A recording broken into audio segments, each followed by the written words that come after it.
Alright, we will now get started on our first larger project using Photoshop. In our last lesson we learned how to use multiply and screen modes to modify the way the picture looks. I also talked about making duplicate layers. I choose to make 2 duplicate layers and just turn the eyeball off on the bottom layer. Remember to always pay attention to which layer is active or selected, and that's in the blue here. Okay, we're going to use our first adjustment layer to convert this picture into a black and white image, and then we'll use the adjustment layer mask to bring some of the color back into part of the image but leave the rest of the image black and white. So I'll go down to the bottom of the layers palette and choose the button that looks like a half moon. That's the new adjustment layer. And we have a number of choices, and I encourage you to try those out sometime, but for now I'd like you to pick the one that says black and white. Now it is possible to turn this picture into a duotone. It looks like something like this. You can increase the saturation of the color, and you could make it look like that. But for now, I'm going to choose or unselect tint there and keep the image as black and white. And press OK. Alright, now I'm using a Macintosh right now, and you guys are using PCs. The interface looks very similar on both platforms, but in this layer right here, you'll have a box that has a diagonal line going through it that represents the adjustment layer. And on my computer it shows the masking box here, and you'll have a masking box on yours as well. So make sure that's clicked, so that's selected. And then we're going to use this masking feature to color back or expose back some of the color. Now, like I've said in class, the color chips here become involved when we do masking. Remember, black means to hide the effect, and white means to reveal the effect. And in this case, the effect is the black and white.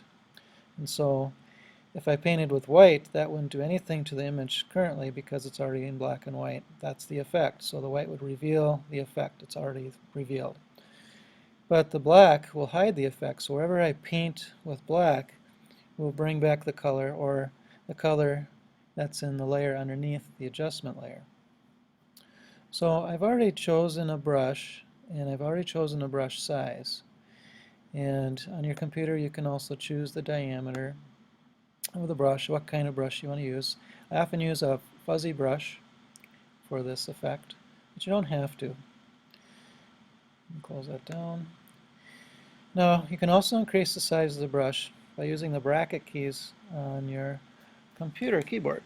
And those are right above, or kitty corner above, the Enter key. On a Macintosh, they'd be above that Return key.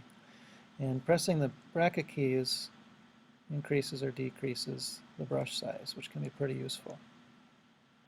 Alright, now if I start painting in black, so that will hide the effect, so that'll take away the black and white effect, and you notice that the color is returning from the original image. I can use my bracket keys to make the brush smaller, and I can try to color that glasses back in.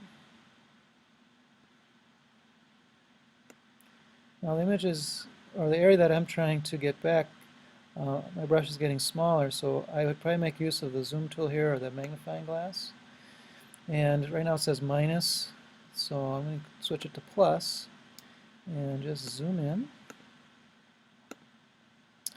And there's a hand tool on your toolbar. I could press that or hold down the space bar on my keyboard, and I can click and drag where I want to place the image now. Alright, I'll continue painting with my paintbrush. I'll use my bracket keys to make this smaller. And if I had more time, I would get a little more precise. But just for example, I'll be quick about it. I'm going to zoom back out, so I'm going to click on the magnifying glass. And there are shortcut keys for this as well. I'll get to that in another tutorial. but for now I'll use the menu items up here. And so now I'm bringing back more of the color by using the paintbrush and the color chip being on black.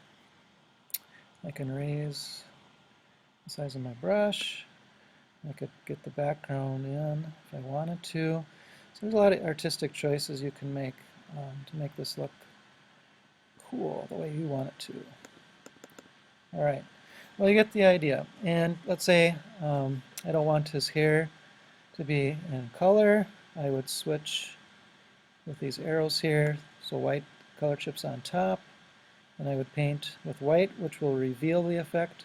The effect, remember, is black and white, so that'll bring back the black and white part. So you have a lot of control by using the paintbrush, the size of the paintbrush, the zoom tool, and this masking feature in Photoshop. All right, good luck and give that a try.